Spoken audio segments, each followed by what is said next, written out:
নমস্কার, আমি আশালতা। আজকে আমি আপনাদের পটল পনিরের একটা দুর্দান্ত রেসিপি করে দেখাবো।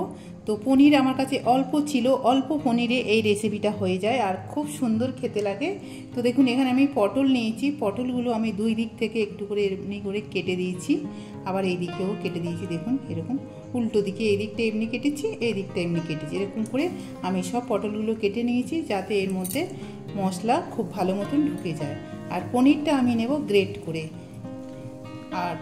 আর বিশেষ মশলাও লাগবে না, এটা নিরামিষ রেসিপি। একদম নিরামিষ দিনে আপনারা এই রেসিপিটা বানাতে পারেন, খুব সুন্দর খেতে লাগে। এটা ভাত, রুটি, লুচি যার সাথেই খাবেন দারুণ খেতে লাগবে। তো চলুন এই রেসিপিটা শুরু করে দেওয়া যায়। তো প্রথমে আমি পনিরগুলো গ্রেট করে নেব। এটা আমি বাড়িতে এই পনিরটা বানিয়েছি, আপনারা বাজার থেকেও ওই পনিরটা নিয়ে আসতে পারেন। তো দেখুন পনিরগুলো আমি গ্রেট করে নিয়েছি। তো চলুন এবার আমরা রান্নাতে চলে যাই। এই কড়াইটা গরম করে নিয়েছি, নিয়ে আমি এখানে দিয়ে দিচ্ছি সর্ষের তেল। তেলটা ভালো করে গরম করে নেব। এবার এই তেলের মধ্যে পটলগুলো ভেজে নেব।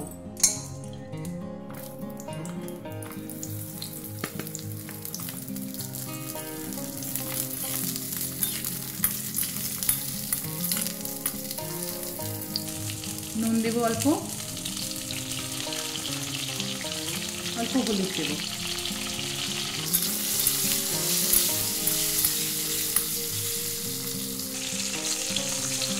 তো পটলগুলো ভালো করে ভেজে নিয়েছি নরম করে। এবারে পটলগুলো তুলে নেব।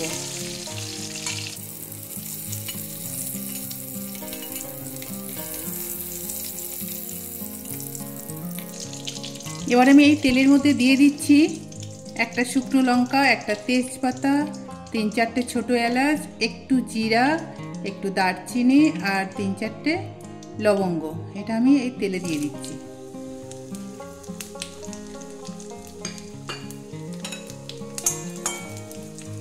এলাচগুলো ফাটিয়ে দিয়েছি আর লঙ্কাটাও আমি ফাটিয়ে দিয়েছি।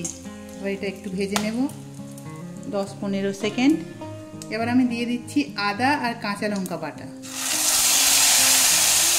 এর মধ্যে দিয়ে দিচ্ছি হলুদ পাউডার, শুকনো লঙ্কার পাউডার, জিরা পাউডার, ধনে পাউডার, একটু কাশ্মীরি চিলি পাউডার। গ্যাসটা একদম কমিয়ে রেখে এই মশলাটা একটু ভেজে নেব। এবার এখানে আমি একটা টমেটো বেটে নিয়েছি, এটাও দিয়ে দেবো।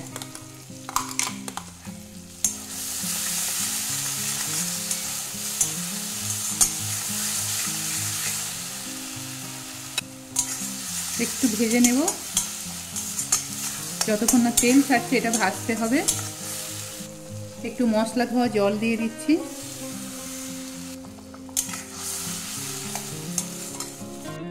অল্প একটু নুন দিচ্ছি, একটু চিনি দিচ্ছি।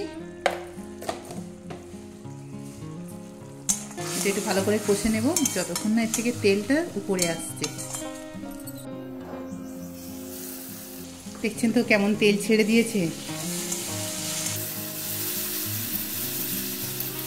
মশলাটা ভালো করে ভাজলে তাহলে রেসিপিটা খুব ভালো লাগে।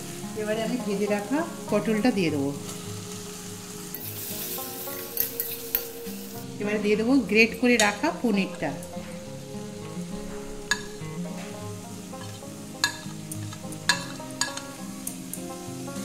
মশলা পনির একটু আরও ভেজে নেব পটলের সাথে।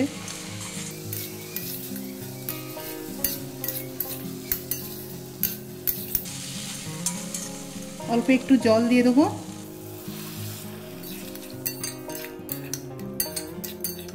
ব্যাস, এটা 2-3 মিনিট খালি ফুটিয়ে নেব। এটা 2-3 মিনিট ফুটিয়ে নিয়েছি। এবারে গরম মশলা দিয়ে নামিয়ে নেব। গরম মশলা পাউডার,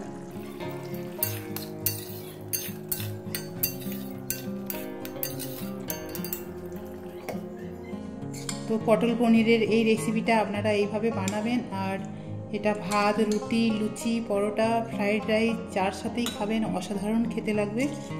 আশা করছি কেমন লেগেছে আমার এই রেসিপিটা আপনারা অবশ্যই কমেন্ট করে জানাতে পারেন। দুর্দান্ত একটা রেসিপি। আমার এই রেসিপিটা যদি আপনাদের ভালো লাগে তাহলে লাইক করবেন, শেয়ার করবেন, সাবস্ক্রাইব করবেন আর আমার বেল আইকনে ক্লিক করবেন, তাহলে নতুন নতুন ভিডিওর সাথে আপনারা আপডেট থাকতে পারবেন।